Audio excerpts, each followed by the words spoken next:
Bonjour à toutes, je suis Ndaya et je suis accompagnée de Néné et vous écoutez Le Thé Noir. Et dans cet épisode, on va parler entre autres d'Octobre Rose. Bonne écoute!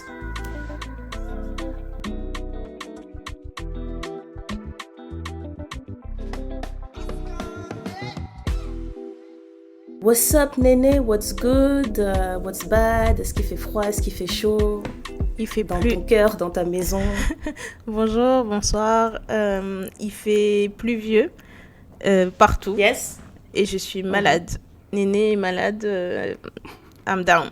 La semaine dernière, c'était moi. Cette semaine, c'est toi. C'est Chacun ça. son tour de balade. Je suis malade. C'est ça. C'est vraiment...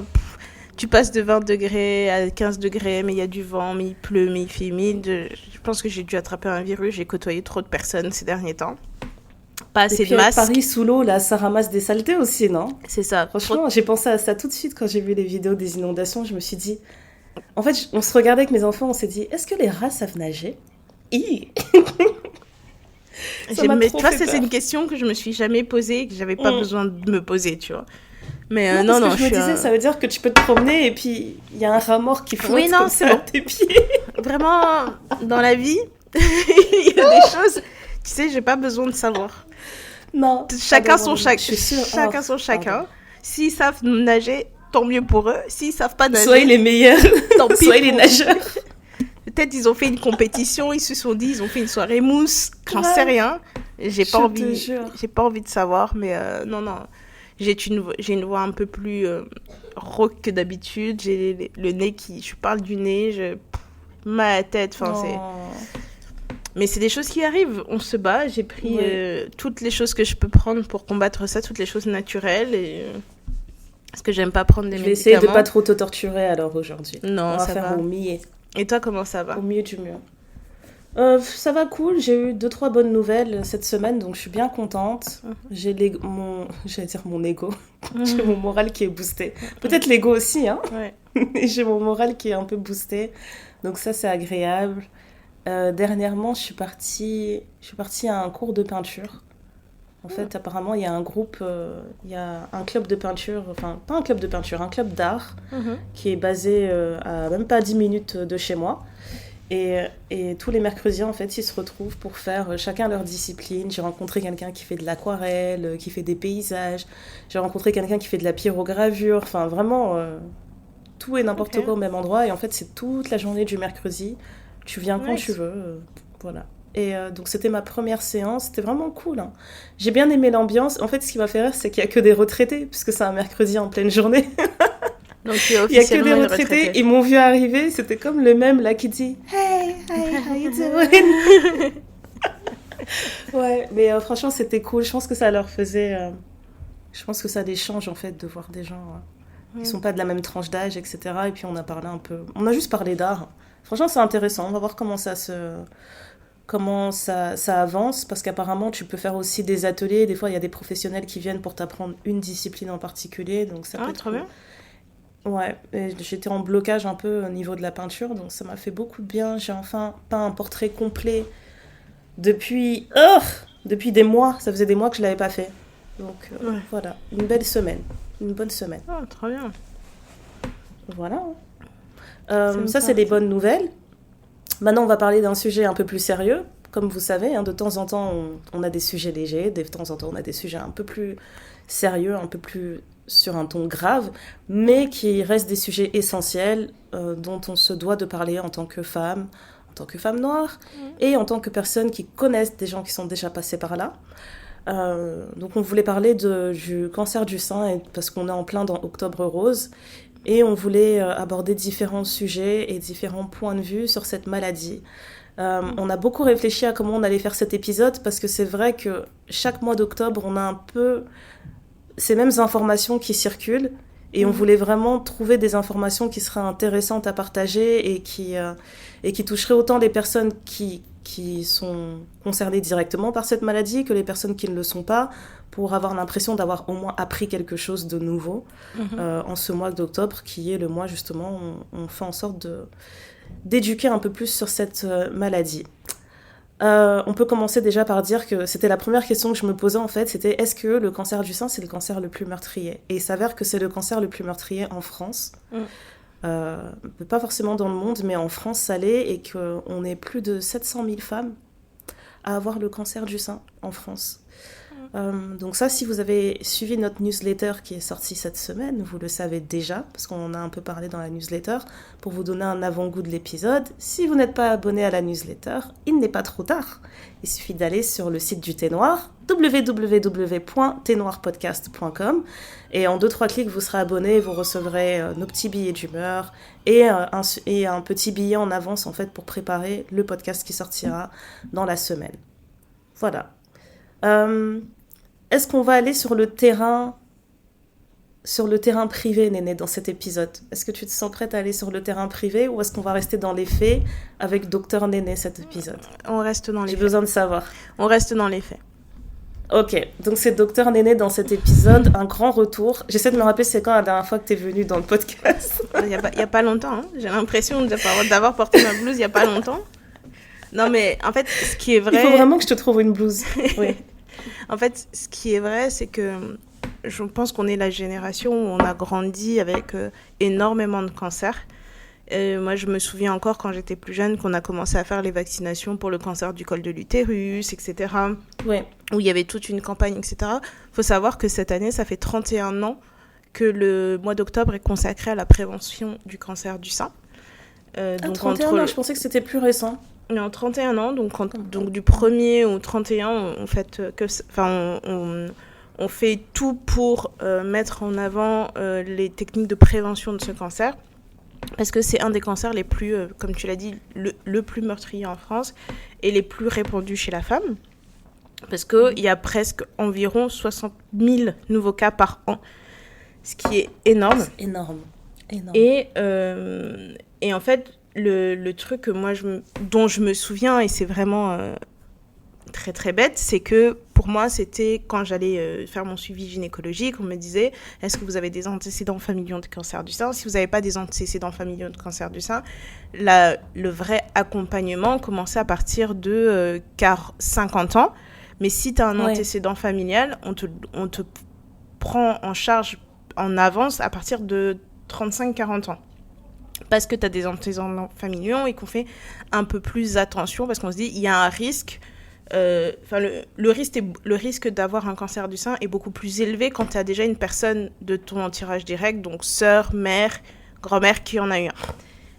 Et donc, du coup, voilà. Et donc, moi, j'ai grandi avec ça. Donc, à chaque fois, tu te dis, bon, bah, je vais me palper, je vais faire attention. Les techniques d'autopalpation, enfin, je ne sais pas si on se rend compte à quel point c'est important de s'autopalper, à quel point c'est important de remarquer s'il y a quelque chose qui change au niveau de sa poitrine. Parce que ça peut être des petits... Tu peux sentir une toute petite masse, tout comme tu peux te rendre compte qu'en fait, ton téton, il est rétroversé, alors qu'avant, il ne l'était pas. Tu peux voir un changement de couleur, tu peux voir des écoulements. Il y a des petits symptômes comme ça qui peuvent apparaître. Et toi, tu te dis, ah non, mais c'est rien, c'est un petit truc, ça va passer. Parce que de toute façon, ton corps est vivant, ton corps change. Et c'est typique de chez nous, hein, de voir juste un petit signe différent et se dire, bon, c'est rien, c'est pas dérangeant. C'est pas Parce grand. que j'ai déjà souvent entendu des gens me dire... Ça m'arrive d'avoir une boule bizarre dans les selles, etc. Je sais pas trop ce que c'est. Et on dit, en fait, si tu sais pas, consulte. Exactement. Mais nous, on a toujours tendance à se dire, tant que mon corps fonctionne, tout va bien. Alors que non, en fait, il faut pas ignorer ces signes. Et puis parfois, tu sais, c'est comme... en fait, quand t'es malade, t'as tes glandes qui gonflent. Et donc, tes glandes, elles peuvent gonfler, elles peuvent dégonfler. Donc, tu peux le sentir à un moment. Et puis, à un moment, elle aura peut-être un peu dégonflé, mais elle va toujours se battre contre quelque chose. Mais comme elle a un peu dégonflé, toi, tu vas pas le sentir. Tu vas dire, bon, bah, j'ai une boule qui part et qui revient. Donc, c'est rien, tu vois, c'est pas grave, c'est parti.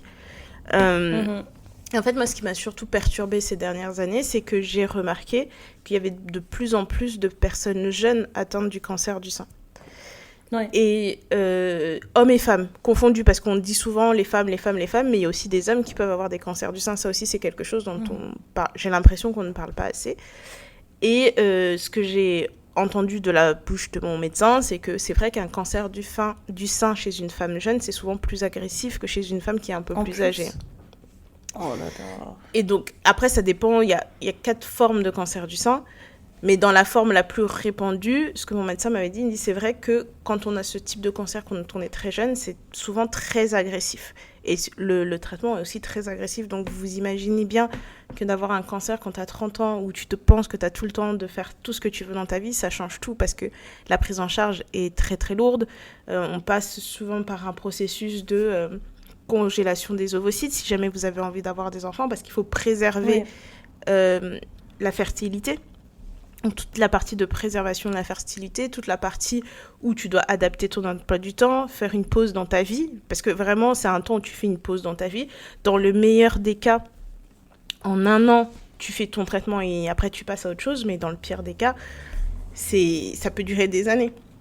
Surtout que une fois que tu as fait le traitement, qu'on a fait la préservation de la fertilité, une fois qu'on passe sur le côté de est-ce qu'on fait une ablation totale des seins, où on enlève juste la tumeur, est-ce qu'on fait une reconstruction?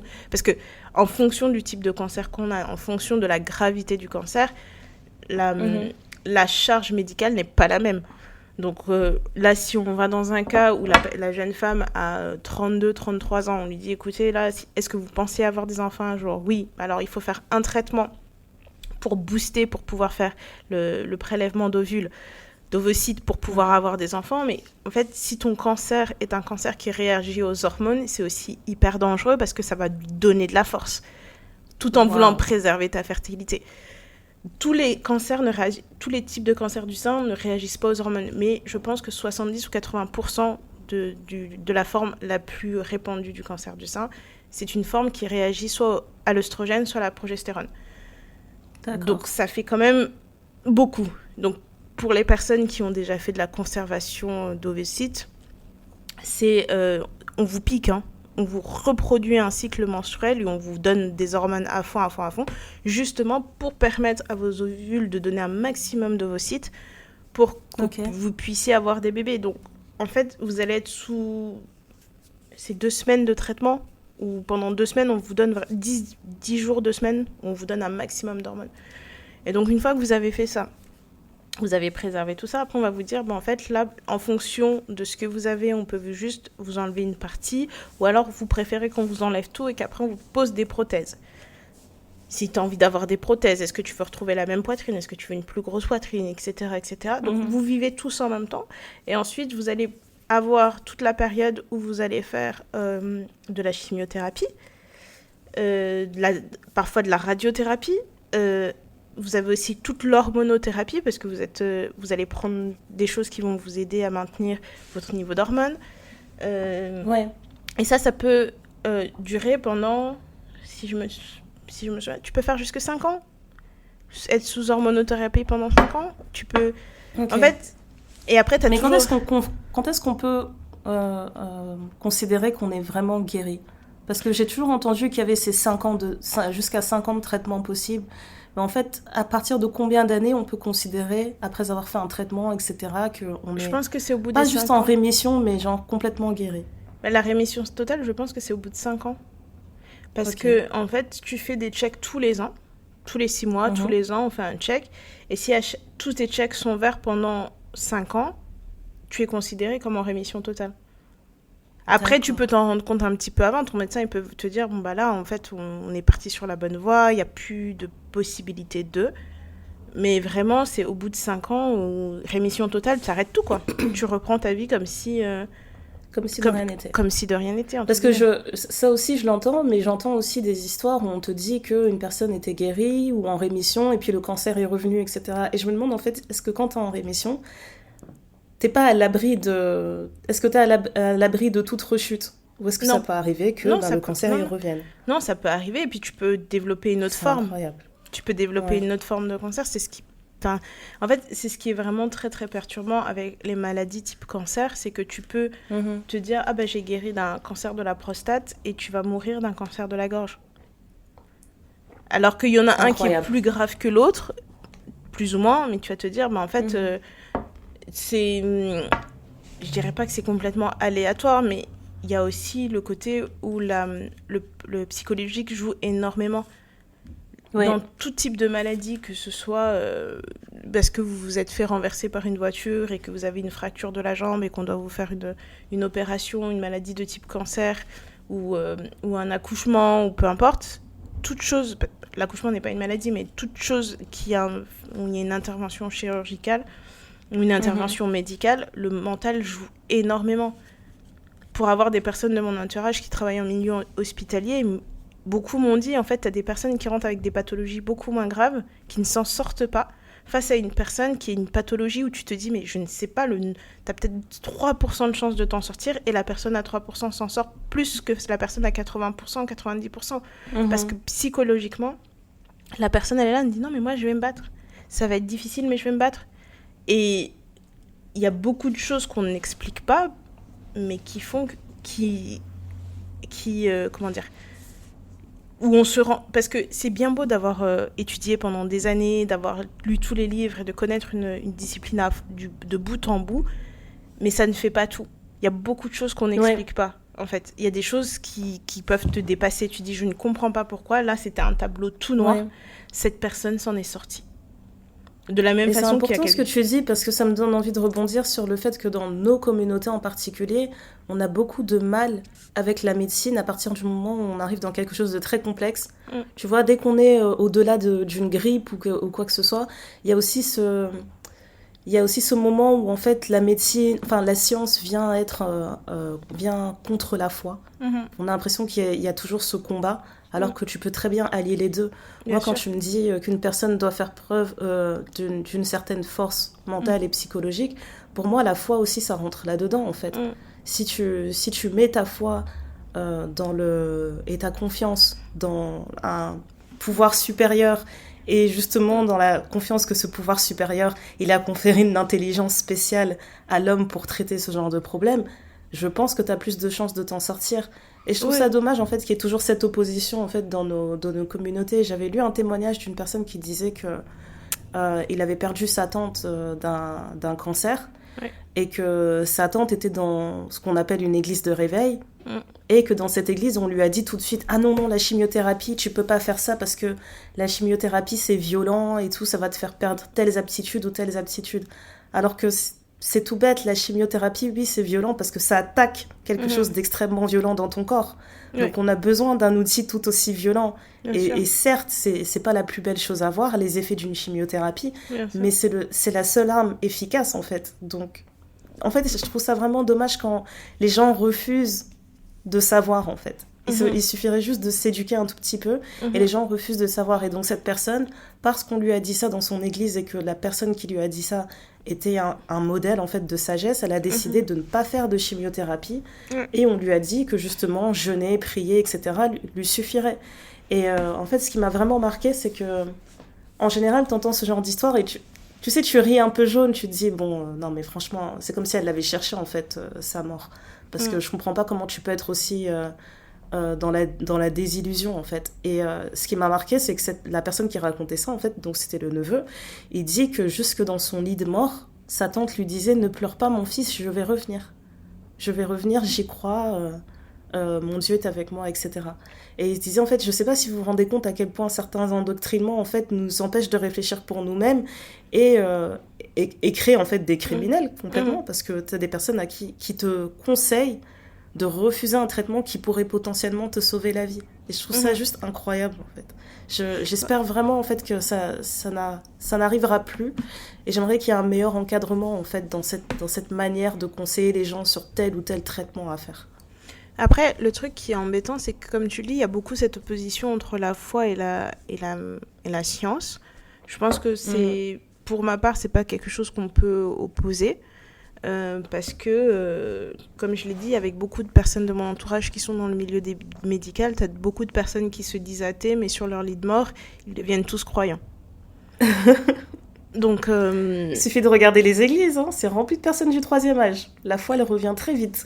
C'est ça. Donc tu peux penser que juste prier, ça n'aide pas. Tu peux penser que juste la médecine, ça n'aide pas. Mais que chacun trouve son réconfort là il a besoin de... Même pas son réconfort. Que chacun puisse sa force là où il pense qu'il peut l'appuiser. Si toi, tu trouves que tu as trouvé ta force dans la foi, en te disant, écoute, en parlant à ton Dieu, en te disant que, bon, voilà...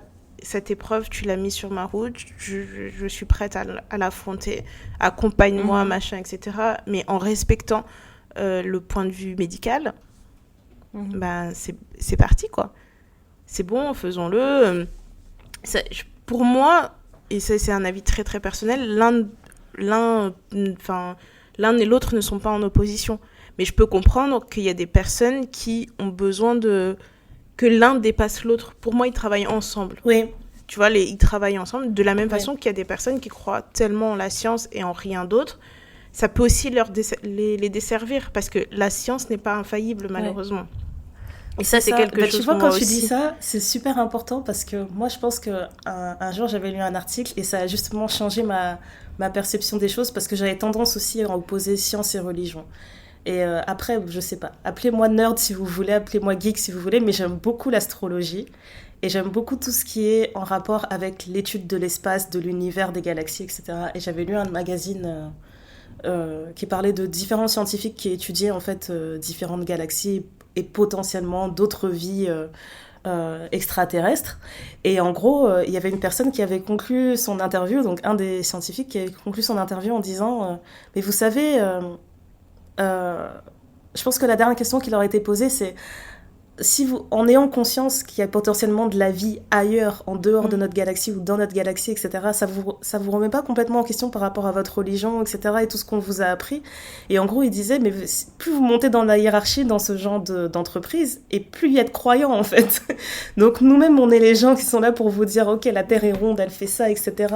Il y a eu tel Big Bang qui a créé ceci, cela, mais on est les plus religieux. Alors, plus tu montes dans la hiérarchie, plus c'est religieux. Donc, si ces personnes-là sont capables d'avoir la foi et de toujours croire, pourquoi avoir une opposition, en fait ? Et ça m'avait vraiment marqué, ce point-là.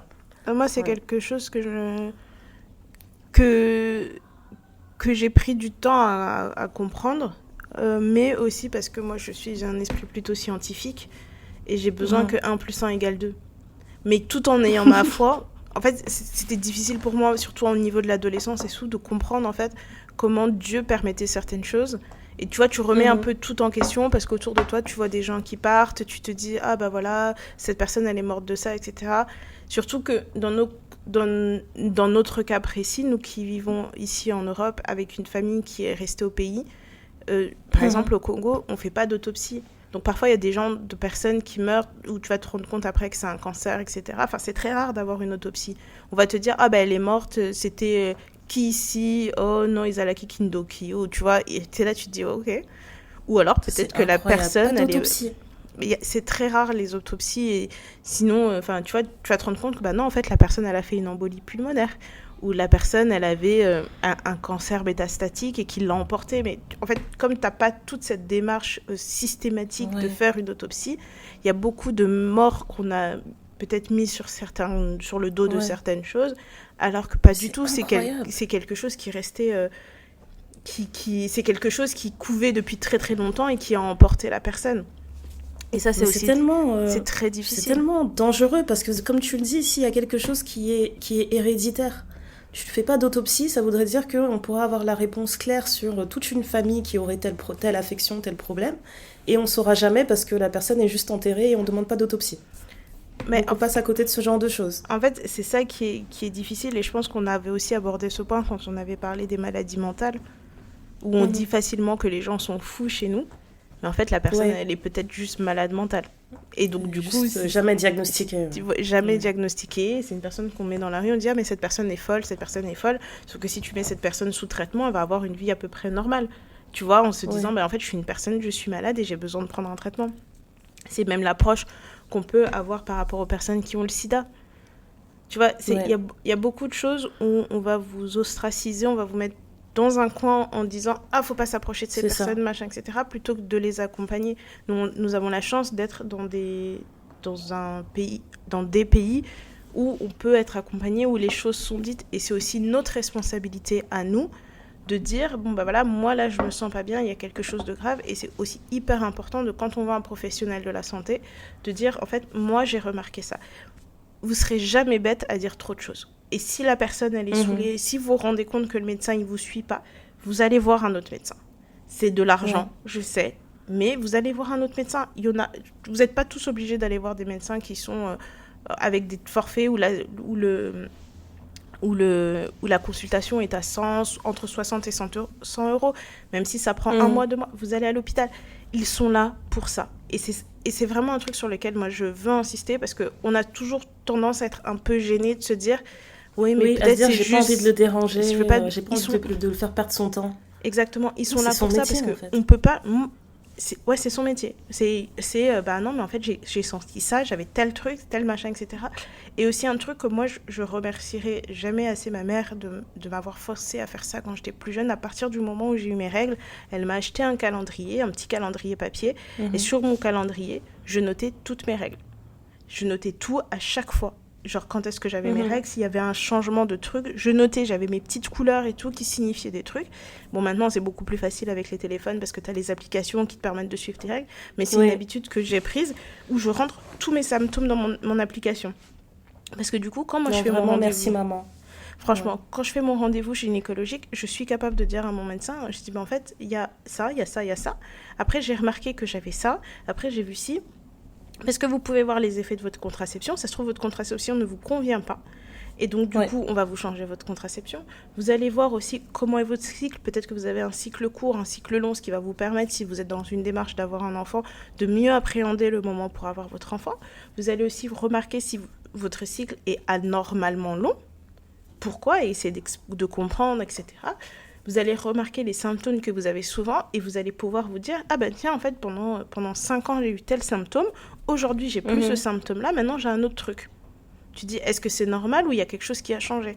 Vous allez remarquer vous allez identifier tous les symptômes prémenstruels que vous pouvez avoir. Vous allez vous dire « Moi, je sais que maintenant, 10 jours avant mes règles, si j'ai envie de manger telle chose, je sais que mes règles vont arriver. » Tu vois, toutes ces petites choses qui font que voilà, et comme on dit beaucoup, il y a des femmes qui vont me dire « Ah, mais moi, je savais que j'étais enceinte. » Elles l'ont fait 1 fois, 2 fois, 3e enfant, elle dit « J'ai directement su, sans faire de test, que j'étais enceinte. » Pourquoi ? Parce que j'avais un goût de fer dans la bouche, et à chaque fois que j'ai un goût de fer dans la bouche, ça veut dire que je suis enceinte. Et en fait, ça fait partie de toutes ces petites choses où il y a des personnes qui ont découvert qu'elles ont des cancers du sein pour des choses bêtes. Pour des choses bêtes, elles sont touchées ça, elles ont dit « Ah tiens, c'est bizarre, ça me fait mal. Quand je mets mon soutien-gorge, j'ai l'impression que ça pique dans un truc. Mais je sais pas, c'est bizarre. » Tu vas voir le médecin et puis le médecin il dit « En fait, effectivement, vous avez une boule, on va contrôler, on va vérifier. » Et là, vous contrôlez, vous vérifiez, machin. Alors, ça vous met un coup de stress pas possible. Mais est-ce que c'est pas mieux de faire ça et d'être assidu sur son suivi, même personnellement, en disant peut-être que je le fais mal, l'autopalpation, peut-être qu'en allant chez le médecin, il va me remontrer comment faire, et te dire, je préfère être assidu avec ça, parce que le moindre petit changement, c'est parce qu'il y a quelque chose qu'on dit tout le temps, et je pense que c'est pas mauvais de le dire et de le redire, c'est que plus c'est pris en charge tôt, mieux c'est. C'est comme tout. Exactement. Plutôt que d'attendre d'être à un stade critique ou en revenir, ça va te demander beaucoup de choses. Et bien sûr, on n'est pas à l'abri de passer à côté de quelque chose. Mais avoir un suivi, ça peut embêter tout le monde. Là, moi, j'ai reçu mon courrier de l'assurance maladie qui me dit « Ah, on ne sait jamais, si vous ne faites pas votre suivi régulier pour votre frottis du cancer du col de l'utérus, il est temps d'aller le faire. » Donc, moi, je sais que c'est quelque chose auquel je fais très attention. Je suis chez le gynéco au moins 1 fois par an. Moindre truc, j'ai mon rendez-vous annuel. Et si jamais entre mes 2 rendez-vous annuels, je trouve qu'il y a quelque chose, je reprends rendez-vous. J'insiste là-dessus. Pourquoi ? Parce que, comme on l'a dit dans des vieux épisodes, on ne se connaît pas assez. Et le problème, c'est que nos organes sont très internes. C'est pas comme si on peut voir le changement directement dessus. Sauf si vraiment... Il y a un truc où tu fais pipi, tu sens une odeur, où tu vois des choses que tu vois, ça somme, tu prends ta culotte, tu te dis, il y a un truc. Mais ça se passe à l'intérieur. Tout se passe à l'intérieur, donc c'est pas quelque chose qu'on peut voir. C'est pas comme si, tu sais, quand t'as des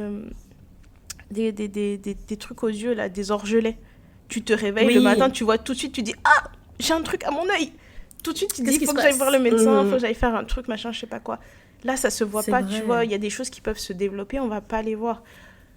Je pense que c'est... Répète sont sur un bateau, mais il faut être assidu dans son suivi. Il faut pas laisser passer le moindre chose. Et même le truc qui vous paraît le plus bête peut s'appréhender un symptôme. Ah, je sais pas, mais je trouve que mon sein gauche sointe de temps en temps. Je trouve qu'il y a des petits écoulants, mais je ne sais pas à quoi c'est dû. Ah bon? On va regarder. Mais est-ce que vous avez déjà observé la couleur? Est-ce qu'il y avait déjà truc? Parce que on sait pas.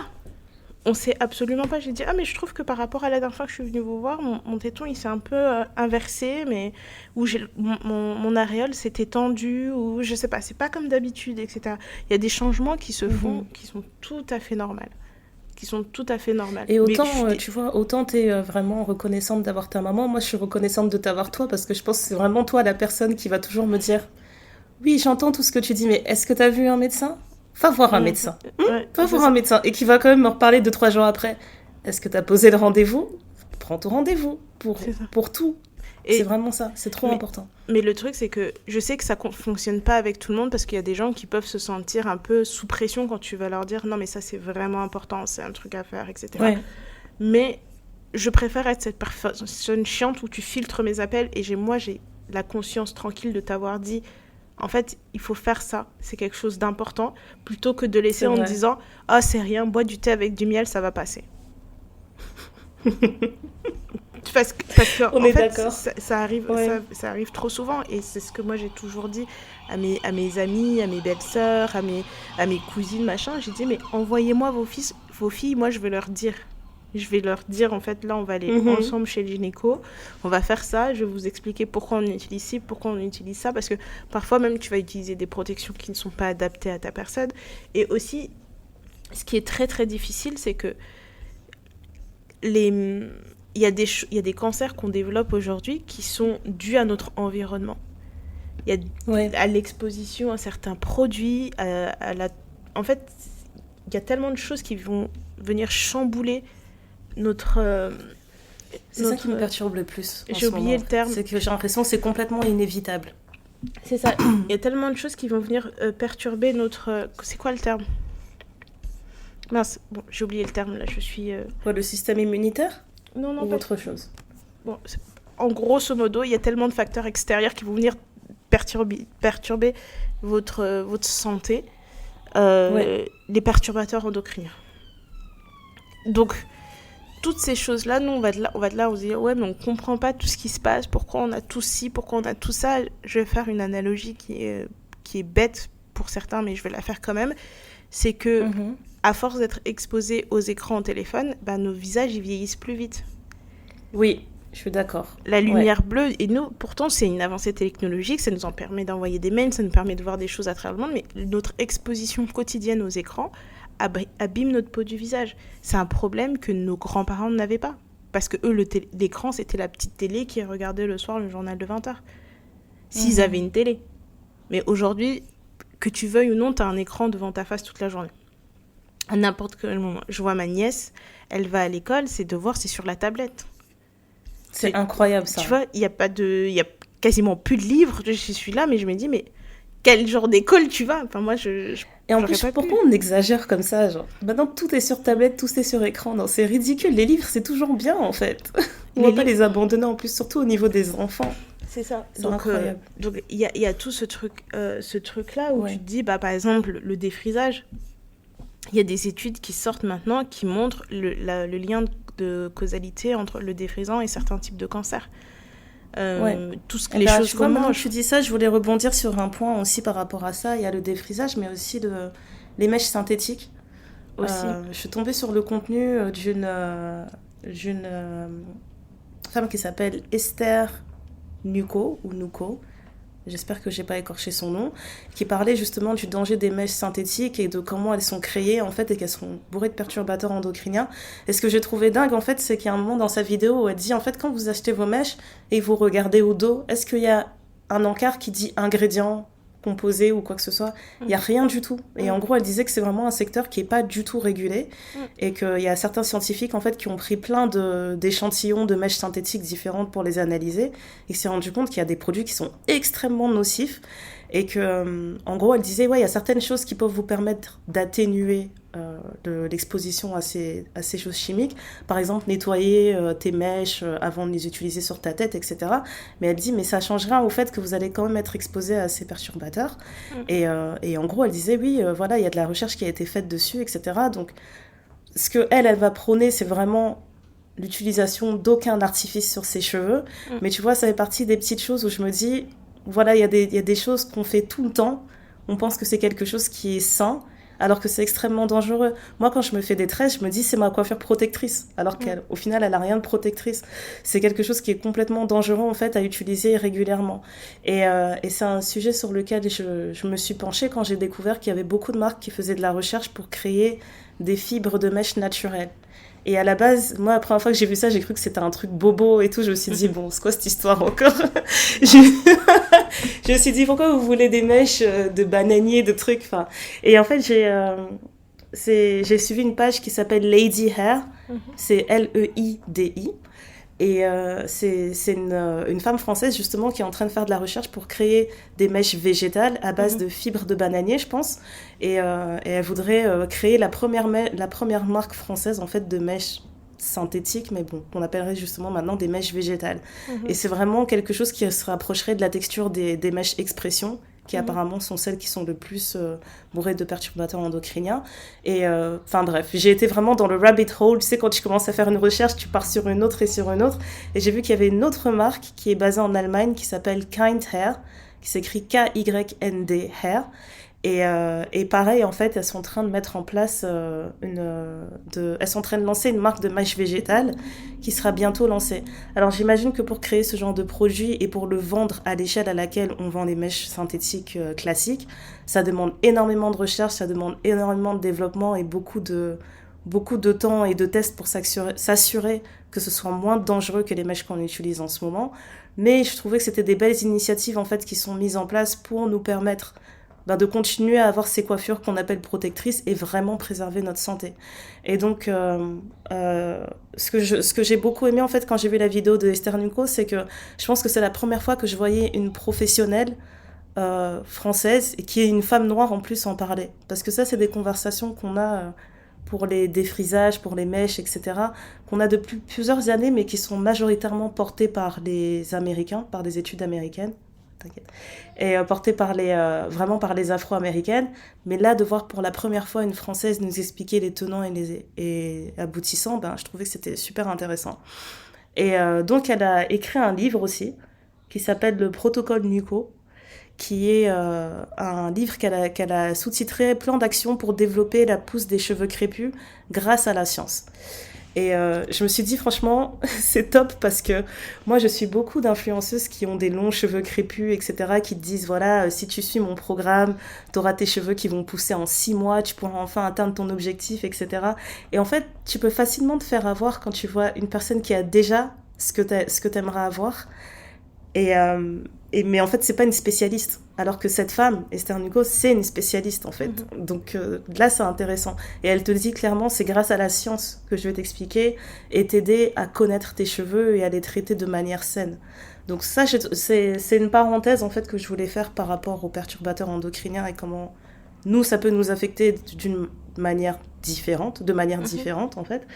Et voilà, j'ai juste regardé plein de vidéos de cette femme et j'ai trouvé super intéressante. Franchement, tu vois, c'est le genre de personne que j'aimerais avoir dans le podcast pour vraiment poser toutes mes questions et avoir des réponses d'expertes. Donc vraiment, je recommande de suivre cette page. Sur Instagram, c'est @EstherNuko, Nuko. Et vous pourrez tomber directement sur les vidéos qu'elle a faites, en fait, justement, qui parlent des mèches synthétiques. Exactement. En perturbateur endocrinien, tu as parlé des mèches synthétiques, mais là, on va parler...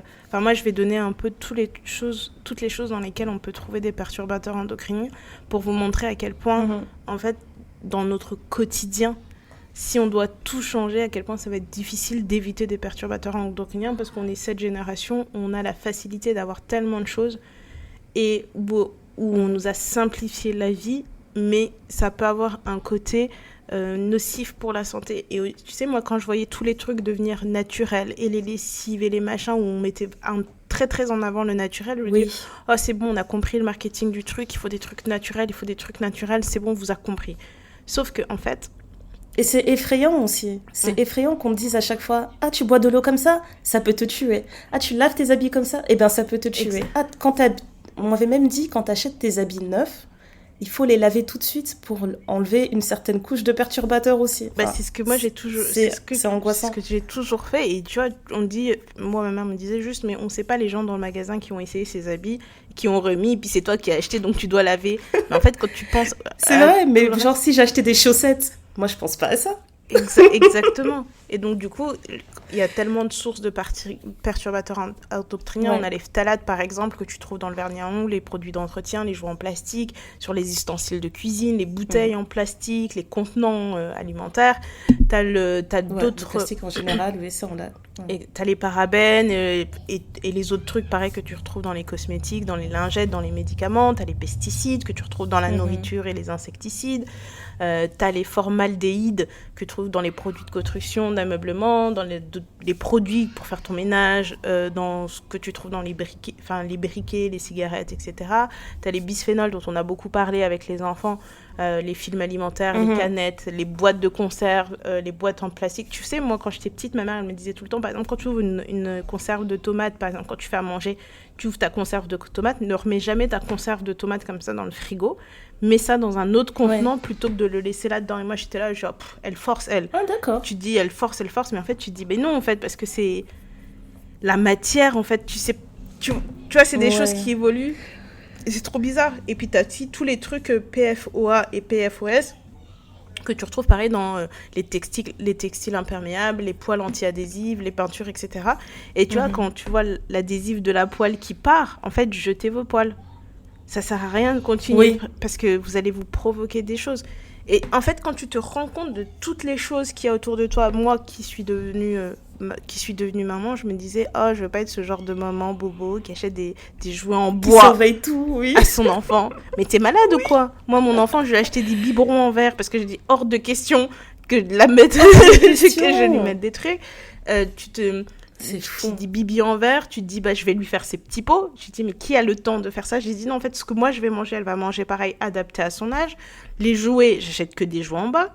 T'es là, tu te dis mais en fait ça te rend complètement parano. Et bien sûr, ça ne met pas à l'abri de quoi que ce soit parce que dans tous les cas, tu auras beau tout faire chez toi, tu ne peux pas...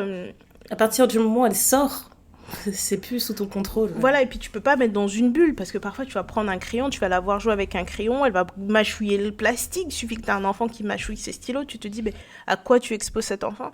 Et tu te rends compte un peu de toutes ces choses où on te dit oui, il y a toute la part d'hérédité dans cette maladie, mais il y a de plus en plus de médecins et de gens qui te disent il y a la part d'hérédité, c'est vrai, mais il ne faut pas négliger la part de l'environnement dans le développement des cancers, parce que j'avais entendu un médecin dans une émission récemment qui disait on n'a jamais eu autant de cancers. Il disait que il n'y a jamais eu autant de cancers et de types de cancers différents et de tous les trucs. Il dit c'est le nouveau mal du siècle. C'est vraiment le nouveau mal du siècle. Donc il y a toute cette partie-là et cet épisode, nous, on le fait aussi pour encourager les personnes à se dire, à faire attention à vous et faire attention à vos proches, parce qu'il y a aussi le côté des aidants qu'on néglige beaucoup dans ce type de maladie, parce que ce sont des maladies qui vont être sur le long terme. Et je mets des guillemets quand je dis long terme, c'est pas un truc où tu vas rentrer à l'hôpital en un mois, c'est réglé. C'est des choses qui peuvent durer...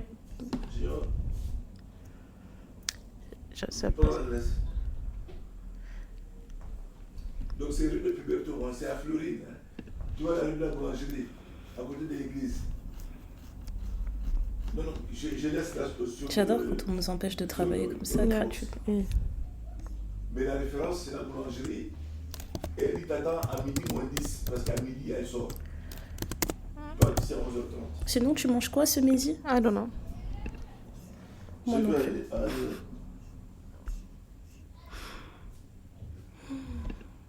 Okay. En fait, c'est des maladies qui vont être sur le long terme. Et quand on dit le long terme, c'est qu'entre le moment où la personne est diagnostiquée vraiment et le moment où elle commence à suivre son traitement, pas à subir, pardon, c'est des choses qui peuvent aller, ça peut prendre 6 mois, 1 an, 2 ans. Et dans ces périodes-là, donc la personne vit sa maladie et elle traverse tout un truc d'émotion, parce qu'il y a tous les effets négatifs, hein, c'est quand même c'est hyper agressif comme type de cancer, même le cancer, le traitement du cancer, c'est un traitement agressif parce qu'on te donne des choses mauvaises pour te guérir. C'est pas non plus le truc le plus sain, on va pas te donner des petites tranches de concombre en te disant voilà, ça va aller et tout. Non, c'est vraiment quelque chose. Et puis il y a beaucoup d'effets secondaires. Il y a des choses que tu ne peux plus manger, il y a des choses que tu ne peux plus supporter, ton niveau de force aussi, ton énergie est différente. Et donc, c'est assez cyclique parce que tu vas prendre ton traitement. Pendant 48 heures après, tu auras l'impression que ça va aller mieux, puis après, ça va aller très, très, très, très mal. Et ensuite, tu vas devoir reprendre ton énergie, remonter, etc. Et à partir du moment où tu vas te sentir mieux, c'est le moment où il faut reprendre le traitement. Et donc là, tu fais vraiment des cercles. Et je pense que moralement, c'est très, très compliqué. Mais aussi pour un aidant, pour une personne la personne qui va t'accompagner sur ce parcours, c'est très difficile parce que tu te sens impuissant. Tu sais pas quoi faire, tu te dis je vais lui préparer ça à manger, je vais faire ça pour elle, etc. Mais la personne, en fonction de qui est cette personne, elle n'aura pas forcément envie d'avoir l'impression d'être une charge pour toi. Donc il faut trouver cette balance entre être là pour la personne, mais en même temps laisser la personne être indépendante. Mais en même temps, c'est beaucoup, beaucoup, beaucoup de choses qui se mélangent. Et pour ça, moi, je recommanderais le livre de Cynthia K, qui s'appelle « Le guide du cancer du sein pour les débutantes et leurs proches ». Parce qu'en fait, ça parle un peu de tous ces aspects-là où tu découvres que tu as un cancer du sein, c'est une épreuve, mais tout ce que ça va impliquer dans ta vie, qu'est-ce que tu vas manger pendant tes traitements, qu'est-ce que tu vas faire après, qu'est-ce que tu dois changer aussi par rapport à ta façon de fonctionner et à ta façon de vivre, l'accompagnement psychologique de la maladie. En fait, elle raconte un peu son parcours et toutes les choses auxquelles elle s'était peut-être pas forcément préparée. Et elle se dit, je le partage avec les gens parce que ça te donne des témoignages et ça te permet aussi de... Tu vois, c'est une excellente ressource. Voilà, c'est ça. Tu as des témoignages de femmes qui sont passées par là, tu as les entretiens avec les médecins et les professionnels de la santé. Enfin, c'est quelque chose d'assez complet. Ah oui, c'est très complet. Ouais, et ça peut te permettre de mettre les choses en perspective, tu vois, de se dire, il y a... Et aussi, il y a beaucoup de livres et je sais que... tout le monde n'aime pas forcément lire, tout le monde n'aime pas forcément regarder des émissions, etc. Mais il y a quand même beaucoup de ressources pour les personnes qui le souhaitent pour pouvoir accompagner sur ce genre d'épreuve dans la vie, parce que ça reste une épreuve. Ouais. Et voilà, si on peut vous encourager à une chose, et même en dehors de ce mois qui est dédié à la prévention du cancer du sein, c'est de toujours faire très attention. Palpez-vous à différents moments de votre cycle pour vérifier. Allez voir un médecin de manière régulière. Faites un vrai suivi gynécologique parce que c'est vraiment quelque chose qu'on néglige, mais qu'il ne faut pas négliger. Et voilà, et puis après, il y a beaucoup de choses. Hein. Franchement, il y a l'association Rose Up qui a un très bon site internet qui donne beaucoup de points de vue. Tu as aussi l'Institut Curie, qui est le premier institut européen de la lutte contre le cancer du sein, où il y a énormément de ressources. En fait, nous avons la chance d'être exposés à beaucoup d'informations. La chance et la malchance, parce que ça peut aussi jouer sur le mental. C'est vrai. Mais il y a des sources d'informations. Mais il y a des sources sûres, en fait. Voilà, quand tu parles de l'Institut Curie, tu peux être sûr qu'il n'y aura pas de déformation dedans. Exactement. On peut encourager justement à chercher des sources et aussi à les contre-vérifier. C'est assez facile. Ouais. De vérifier une information en fait justement grâce à ces sources sûres. Exactement. Et puis surtout même par exemple Cynthia K, elle est hyper elle a un compte hyper cool sur les réseaux où elle propose des formats plus courts en fait pour parler de certains sujets. Certains sujets, et aussi elle propose des recettes, de changer des choses, etc. Et pour les personnes qui veulent avoir une approche un peu plus naturelle dans leur quotidien, je trouve que c'est assez sympa. Super. Voilà, je pense que... J'ai pas envie de finir sur une note négative, mais il y a quand même une statistique qui m'a beaucoup marquée en France. C'est que j'ai lu un article en fait qui disait que les femmes sont 6 fois plus à risque de vivre une séparation amoureuse suite à un diagnostic pendant le traitement par rapport aux hommes en fait. Donc 6 fois plus à risque et malheureusement en fait ça rappelle que la femme dans la place de la femme dans le foyer en fait, j'ai l'impression qu'elle est tellement centrale qu'à partir du moment où cette personne tombe malade, et ben il y a facilement cette sensation pour l'autre d'avoir envie d'abandonner parce que le couple ne fonctionnera plus du tout comme il a toujours fonctionné. Et je trouve ça vraiment triste de se dire qu'il y a ouais, voilà, que c'est au moment où tu es le plus vulnérable, en fait, que la personne avec qui tu pensais faire ta vie t'abandonne et te retrouver mal accompagné. Et c'est là, en fait, que j'ai vraiment envie d'insister sur ce que tu disais, en fait, sur le fait d'être un aidant. Et ben, je pense que c'est toute l'importance de la sororité, c'est toute l'importance d'avoir un bon cercle familial, d'avoir de bons rapports avec ses amis, etc. Parce que je pense que dans ces cas-là, justement, ce qui te reste, ben, c'est ton cercle d'amis.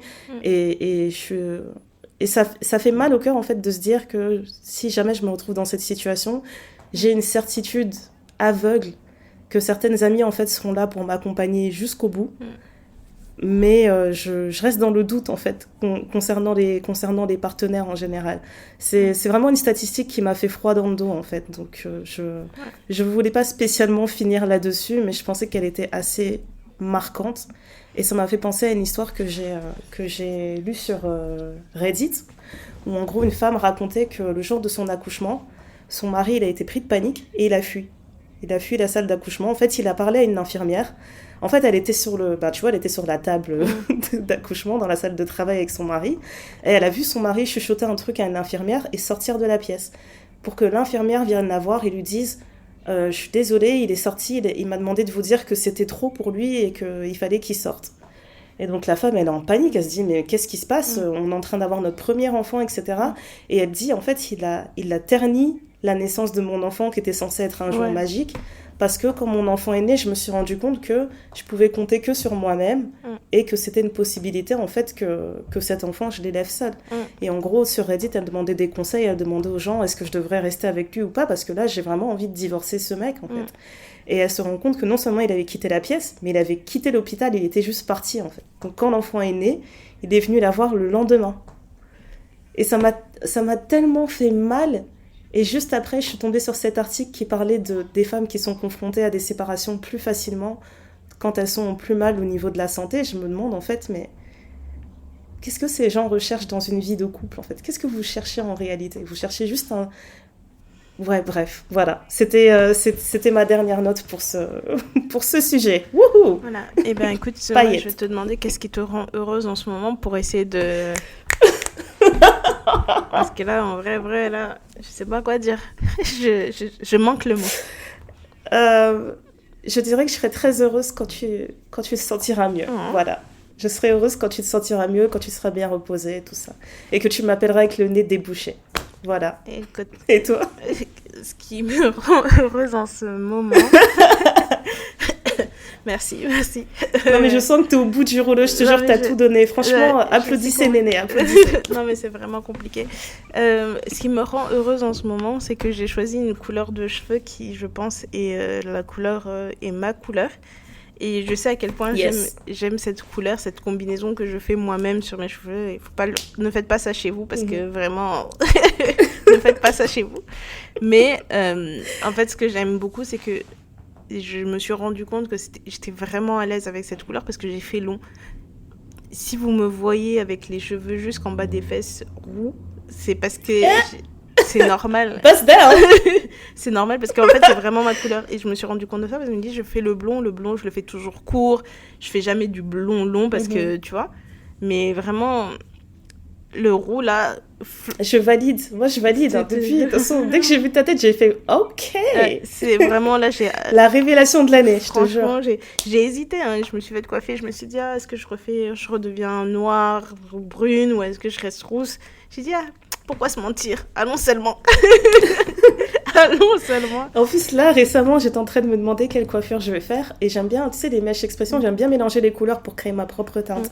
Et là, j'ai créé une teinte rousse. C'est quoi le nom ? Une sorte de bordeaux, là. Bordeaux et roux. Enfin bref, j'ai mélangé un truc. Et mon mari, il a dit non, mais vraiment, toi et Néné, parce que Néné, les rousses, ça y est, tu veux être rousse. Je dis je comprends pas. Normal. Qu'est-ce qui te choque ? On est assortis ou pas ? Non, mais c'est vrai, mais par contre, ce qui est difficile, c'est la garde-robe. Parce que là, du coup, j'ai envie de refaire toute ma garde-robe. Parce que le roux, là, ça va pas avec... Enfin, personnellement, je trouve que ça va pas avec tout, tu vois. Vrai. Je peux pas être rousse et porter des vêtements roses. Pour moi, ça fait pas de sens, tu vois. Donc... Quoique, une certaine teinte, ça peut passer. Oui, mais vraiment, mais évidemment, c'est pas la teinte que j'ai. Donc là, je suis sur tous les sites en train de me dire... On va trouver. Je cherche 2-3 habits pour passer l'hiver parce que je pense que je vais rester comme ça un petit temps. Et si vous me voyez rousse même en été, là, vous savez que je suis committed. Grave. Tu sais quoi, tu viens de me faire réaliser, ce serait bien d'avoir une fonctionnalité sur Pinterest où tu dis ça. Pinterest, montre-moi des pins fashion pour des meufs qui ont des cheveux comme ça. Pinterest, je sais que t'en es capable. Je sais qu'ils en sont capables. Non, mais tu sais, quand moi je faisais mes recherches de roues, etc., ils me laissaient piner par type de cheveux et par couleur. Pour que ça, tu vois, pour le filtre. Et quand tu dis couleur, tu parles de couleur de la peau. Couleur de peau, ouais. Ouais, parce qu'il n'y a que Pinterest qui fait ça, c'est magnifique. Ouais, par couleur de peau, donc du coup, j'avais que des suggestions de couleurs, des personnes qui me ressemblaient, etc. Et j'ai pu mieux choisir mon roux comme ça. Et je suis sûre que tu peux, en poussant un peu ma recherche, j'aurais pu trouver les vêtements, mais là, j'avais pas l'énergie. Parce que je pensais que c'était une phase. Au début, j'étais vraiment très contente. Apparemment, elle est là pour rester, Néné Rose. Ouais, non, mais j'étais vraiment très contente. Mais je me suis dit, je me connais, là, je suis hyper excitée. Ça va me saouler un matin, etc. Bah non, en fait. Bah non. C'est incroyable. C'est ça. Ouais. Je suis ressortie aux arbres en ce moment. Donc, c'est cool. J'ai mis dans mon monde. J'avoue. Je suis grave dans mon monde. Tu dois... Là, c'est le moment de faire un photoshoot street style. Voilà. Franchement. Note ça vite, là. Il faut faire ça vite, avant qu'il n'y ait plus de feuilles. Donc, voilà. Je te jure. Écoutez, merci d'avoir pris le temps d'écouter cet épisode avec mon nez bouché, ma gorge qui gratte et nos voix un peu... Voilà. On est entre nous, de toute façon. On vous encourage vivement à prendre soin de vous. Ça sera toujours un de nos credos sur les trucs. On sera vraiment chiante avec ça. Mais on vous encourage vivement à prendre soin de vous. Vous savez où nous retrouver, donc sur Instagram, sur Twitter. Si vous avez des questions à nous poser, mais que vous n'avez pas envie de dévoiler votre identité, vous pouvez nous faire un petit message sur Not Gonna Lie. Nos emails aussi sont ouverts. On est sur Facebook aussi, si jamais il y a des personnes qui sont des vieux de la vieille et qui aiment être sur Facebook. Franchement, c'est vrai, dites-nous en commentaire si on doit revenir sur Facebook sérieusement. Je sais pas, peut-être.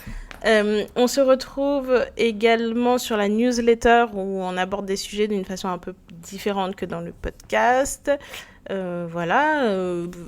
Si on est là, c'est grâce à vous. Un grand merci de nous écouter et de nous être fidèles depuis tout ce temps. On se dit à très très bientôt pour de nouvelles aventures audiophoniques. Et voilà, passez une bonne journée. Bye. À bientôt. Bye yo.